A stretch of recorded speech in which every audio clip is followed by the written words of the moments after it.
नमस्कार साथियों, आपका मेरे YouTube चैनल में बहुत बहुत स्वागत है।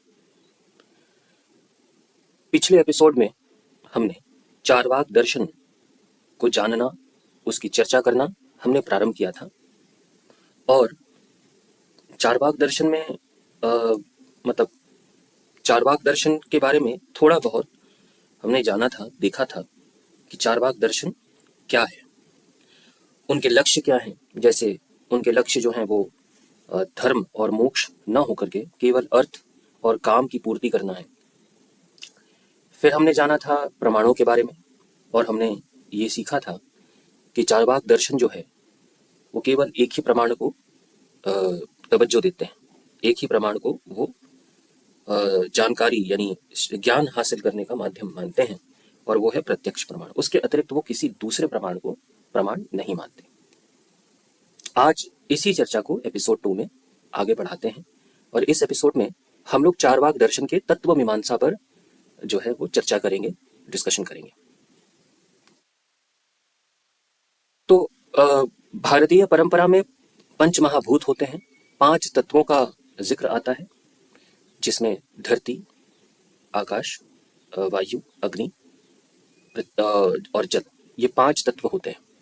किंतु चारवाक दर्शन के अनुसार यह दुनिया केवल 4 प्रत्यक्ष भौतिक तत्वों से बनी है, यानी पृथ्वी, जल, अग्नि और वायु। यहाँ पे लिखा भी है कि सामान्य भारतीय दर्शन में 5वां तत्व आकाश माना जाता है, पंचमहाभूत हम लोग बोलते हैं। लेकिन चारवाक केवल उसी सत्य को मानते हैं जो आंखों या इंद्रियों से महसूस हो। ठीक है, क्योंकि आकाश को देखा नहीं जा सकता, केवल अनुमान लगाया जा सकता है, इसलिए वे आकाश को सृष्टि का मूल तत्व नहीं मानते। क्योंकि आकाश को देखा ही नहीं जा सकता, हम लोग वैक्यूम स्पेस को नहीं देख सकते, तो इसलिए जो चारवाक हैं, जाहिर सी बात है क्योंकि आकाश का अनुभव इंद्रियों के द्वारा नहीं होता है, ठीक है, इसीलिए हम लोग यानी चारवाक जो लोग हैं वो आकाश को तत्व में शामिल नहीं करते हैं, सम्मिलित नहीं करते हैं। ठीक है, बात करते हैं चेतना का जन्म।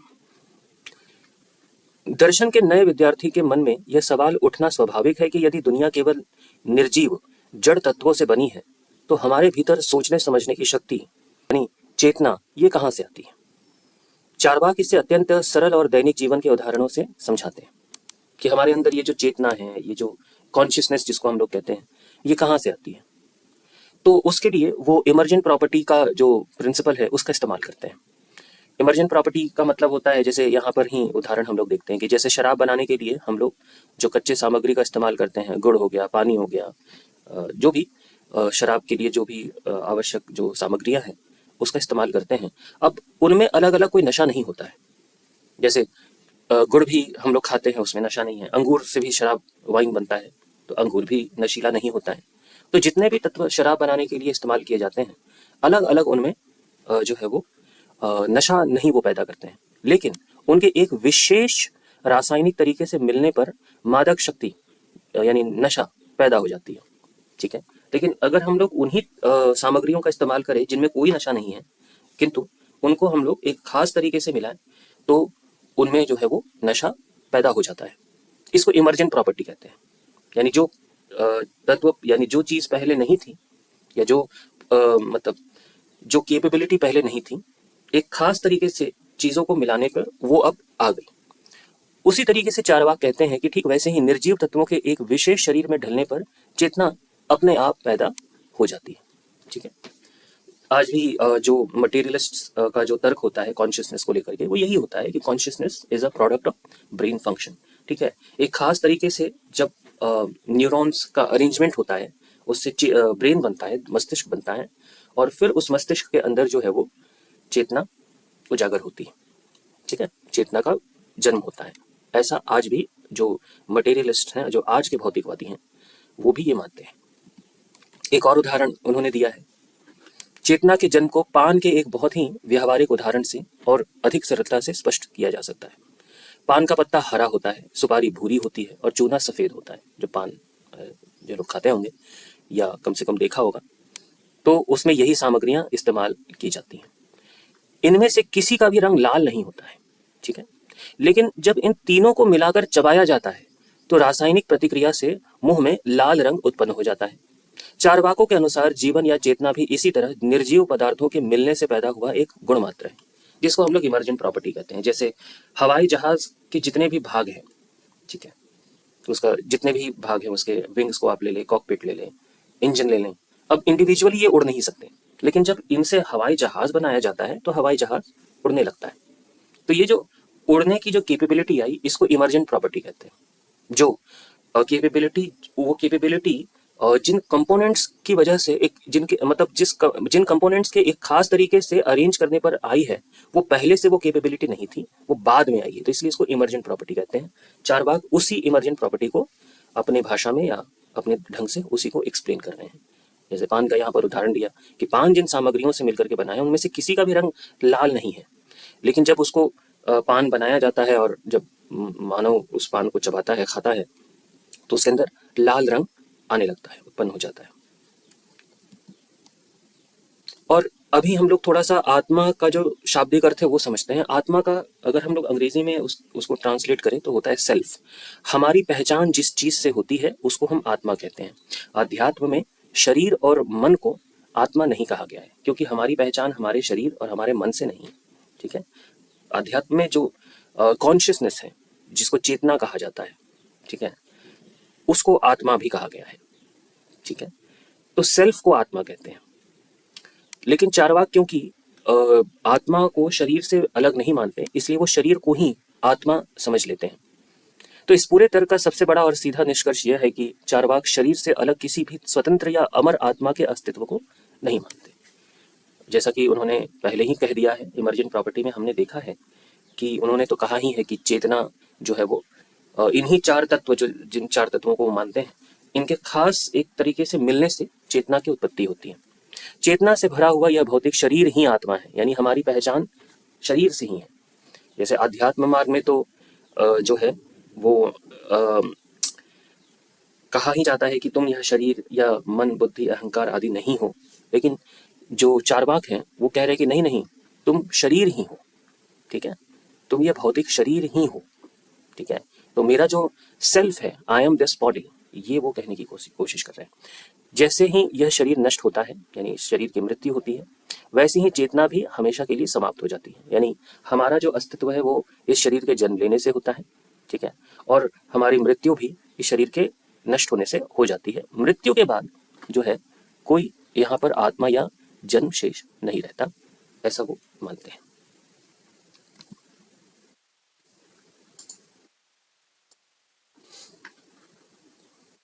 शास्त्रों का स्वार्थी प्रयोग। यहाँ पर जो उमा शंकर शर्मा है, जिन्होंने सर्वदर्शन संग्रह जो विद्यारण्य स्वामी के द्वारा लिखा गया था, उसको उन्होंने ट्रांसलेट किया है हिंदी में, तो वो एक चीज को एक्सप्लेन करते हुए कोट करते हैं कि a scoundrel quotes the Bible for his own purpose. Scoundrel यानी कि एक जो बदमाश व्यक्ति है, वो भी बाइबल को कोट करता है, लेकिन अपने स्वार्थ को सिद्ध करने के लिए। तो ऐसा उन्होंने क्यों कहा है? क्योंकि जो चार्वाक हैं वो अपने इस भौतिकवादी तर्क को सही साबित करने के लिए चालाकी से बृहदारण्यक उपनिषद के पवित्र वाक्यों का इस्तेमाल करते हैं। वे श्लोक का गलत अर्थ निकालकर यह सिद्ध करना चाहते हैं कि मृत्यु के बाद कुछ भी नहीं बचता, जबकि उपनिषद का वास्तविक अर्थ तो सत्य ज्ञान के बाद अहंकार के नाश से था। यानी उपनिषद तो आध्यात्म को अच्छे से, मतलब वो आध्यात्मिक मार्ग के लिए ही बने हैं। और आध्यात्म में जैसा कि मैंने पहले ही कहा है कि आध्यात्म में तो कहा ही जाता है कि तुम यह शरीर नहीं हो, ठीक है, तुम ये मन, बुद्धि, अहंकार आदि नहीं हो, ठीक है, तुम तो मतलब यू आर प्योर कॉन्शियसनेस, तुम एक शुद्ध पवित्र आत्मा, ठीक है, ये आध्यात्म में कहा जाता है। तो फिर उपनिषद इसके विपरीत जो ज्ञान है, शिक्षा है, वो कैसे दे सकते हैं? तो वही यहाँ पे कहा जा रहा है कि चार्वाक लेकिन अपने स्वार्थ को सिद्ध करने के लिए वो बृहदारण्यक उपनिषद के एक श्लोक का, एक मंत्र का गलत ढंग से अर्थ करते हैं। क्या है वो मंत्र? वो मंत्र ये है, ये अध्याय 2 ब्राह्मण 4 और मंत्र संख्या 12 में बात कही गई है। क्या कहा गया है? ये रहा श्लोक, विज्ञान घन एवं तेभ्यो भूतेभ्य समुत्थाय तान्यैवानु विनश्यति सन प्रेत्य संज्ञास्तीति। यानी ये चेतना जो विज्ञान घन है, इन भौतिक तत्वों से ही प्रकट होती है और शरीर के नष्ट होने पर उन्हीं तत्वों में विलीन हो जाती है। मृत्यु के बाद कोई अलग चेतना शेष नहीं रहती। तो अगर इतने ही से मंत्र का अगर हम लोग इसका शाब्दिक अर्थ करें तो जो चारवाक कह रहे हैं जो है उससे ये मिलती जुलती प्रतीक होती है। ठीक है, लेकिन इसका हमें संदर्भ समझना होगा, और ये मैं बता दूं कि पूरा मंत्र नहीं है। ठीक है, ये बस जो पूरा मंत्र है उससे लिया गया एक छोटा सा उसका एक्सर्प्ट है। ठीक है, तो इसका पहले हम लोग संदर्भ जानते हैं कि यह मंत्र मैत्रेय ब्राह्मण का हिस्सा है। महर्षि याज्ञवल्क्य संन्यास लेने के लिए वन प्रस्थान कर रहे हैं, यानी वो सन्यासी बनना चाहते हैं और गृहस्थ जीवन छोड़ना चाहते हैं, और अपनी संपत्ति अपनी दो पत्नियों, महर्षि याज्ञवल्क्य की दो पत्नियां थी, एक थी कात्यायनी, दूसरी थी मैत्रेयी, उनके बीच बांटना चाहते हैं। मैत्रेयी जो ब्रह्म विद्या की जिज्ञासु हैं, यानी जो आध्यात्म का जो मार्ग है उसमें वो जिज्ञासा रखती हैं, वो पूछती हैं कि क्या इस धन से मुझे अमरत्व प्राप्त होगा। ठीक है, यानी आप जो अपनी संपत्ति को हम दो पत्नियों में बांट रहे हैं बराबर बराबर, तो क्या उस धन को प्राप्त करके मुझे अमरत्व यानी मुक्ति मिलेगी, मोक्ष मिलेगा। याज्ञवल्क्य स्पष्ट करते हैं कि नहीं, भौतिक साधनों से अमरत्व की आशा नहीं करनी चाहिए। तब मैत्रेयी उनसे फिर उस तत्व का ज्ञान मांगती हैं जिससे अमरता प्राप्त हो। अमरता का मतलब मोक्ष की प्राप्ति हो, मुक्ति मिल जाए। इस क्रम में याज्ञवल्क्य आत्मा के अद्वैत स्वरूप को इस नमक और जल के दृष्टांत से समझाते हैं। ठीक है, क्या समझाते हैं उसको भी जरा देखिए। तो महर्षि याज्ञवल्क्य यहाँ साधारण भौतिक मृत्यु की बात नहीं कर रहे थे, बल्कि अज्ञान और अहंकार की मृत्यु की बात कर रहे थे। अद्वैत वेदांत के अनुसार जब किसी व्यक्ति को परम सत्य यानी ब्रह्म ज्ञान का बोध हो जाता है, तब उसकी यह जो संज्ञा है, यानी ये जो झूठा एहसास है कि मैं केवल एक शरीर हूं या मैं दूसरों से अलग हूं, ये हमेशा के लिए नष्ट हो जाती है। जैसे एक नदी समुद्र में मिलने के बाद अपनी अलग पहचान या नाम खो देती है, वैसे ही ज्ञानी पुरुष उस अनंत चेतना ब्रह्म में विलीन हो जाता है। उसके बाद उसका कोई व्यक्तिगत मैं या अलग चेतना शेष नहीं रहती। तो यहाँ पर कहा जा रहा है ना कि इन भौतिक तत्वों से ही प्रकट होती है और शरीर के नष्ट होने पर उन्हीं तत्वों में विलीन हो जाती है। मृत्यु के बाद कोई अलग चेतना, यहाँ पे जो वर्ड चेतना है जिसको संज्ञा कहा जा रहा है, शेष नहीं रहती। यानी मैं एक इंडिविजुअल सेल्फ हूँ, मैं आत्मा हूँ और परमात्मा कोई दूसरा कोई तत्व है, दूसरी शख्सियत है। ये जो अहंकार है जिसकी वजह से मैं बना रहता है, इंडिविजुअल सेल्फ बना रहता है, वो अहंकार नष्ट हो जाता है। ठीक है, चेतना नष्ट नहीं होती। अर्थात मुक्ति के बाद जैसे बारिश की बूंद है, वो जब महासागर में गिरती है तो उस बारिश के बूंद का जो इंडिविजुअलिटी है वो नष्ट हो जाता है और वो पूरे तरीके से सागर में विलीन हो जाती है और उसका कोई अपना अलग अस्तित्व नहीं बचता है।